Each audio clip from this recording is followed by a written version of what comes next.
So ayan guys, good afternoon. So i-flex ko lang po sa inyo ang aking monetization dito sa longer video. Nag-upload po ako ng 37 seconds lang sa longer video. 28 views, alam nyo ba ang earnings niya is 22 cents USD dollars. So saan ka pa, di ba? Pag naipon-ipon po yan, pera din yan. Tapos nag-upload po ako ng 31 seconds sa longer video. May 80 views, alam nyo ba ang kita niya is 52 cents USD dollars. Saan ka pa talaga? Yung mga walang kwenta tuloy na video is malaki ang kita, di ba? Hindi po yan milyon million views Ano lang siya? 28 views, di ba? So 80 views. 78 views, ang kita niya is 62 cents USD dollars, di ba? Saan ka pa? Flex ko lang po para sa mga baguhan dyan at tinatamad na, ituloy nyo lang, gawin yung libangan ito. Huwag po kayo mawala ng pag-asa. Ayan.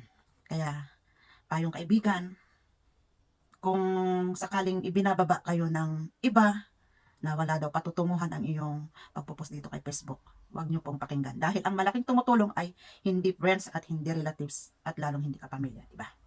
Kaya, malaki ang impact ng ibang viewers at followers, hindi yung kapamilya mo ang tutulong sa'yo. Maraming nangyayari dyan. May tutulong sa'yo na kapamilya mo kapag meron ka na. Dahil ang makapangyarihan is pera. Real talk po ito.